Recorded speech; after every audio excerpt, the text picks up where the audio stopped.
அதாவது 2.5 இன்ச்சு கூட இல்லை, 2.5 இன்ச்சுக்கு 2 பாயிண்ட் வந்து கம்மியாக தான் நம்ம வந்து இந்த கேப் ஹைட்டுடைய உயரத்தை வந்து நம்ம மார்க் பண்ண. இந்த 32 இன்ச்சுக்காரங்களுக்கு நம்ம வந்து கேப் ஹைட் என்னன்னு பார்க்கலாம்.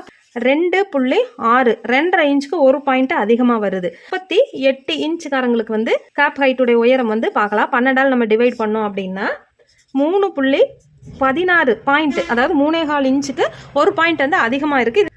2 பாயிண்ட் 1 பாயிண்ட் கூட சேர்த்து வச்சுக்கலாம். ஏன்னா நமக்கு வந்து ஸ்டிச்சிங்க்கு ஒரு 1/4 இன்ச் போகும் இல்லைங்களா, அந்த ஸ்டிச்சிங்க்கு சேர்க்காம தான் நான் வந்து இந்த கேப் ஹைட் சொல்கிறேன்.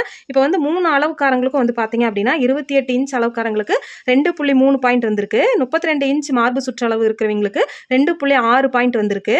38 இன்ச் மார்பு சுற்றளவு இருக்கிறவங்களுக்கு 3.16 பாயிண்ட் வந்திருக்கு. இப்போ ஒவ்வொரு அளவுக்காரங்களுக்கும் வந்து பார்த்தீங்க அப்படின்னா இந்த கேப்புடைய உயரத்தை வளைக்கிறதுக்கு ஒவ்வொரு அளவுகள் வந்திருக்கு இல்லைங்களா. ஆனால் ஃபார்முலா வந்து நமக்கு ஒன்று தான். இந்த அளவுகள் வந்து பர்ஃபெக்டான கைப்பகுதியுடைய இந்த வளைவை வந்து நமக்கு கொடுக்கும்.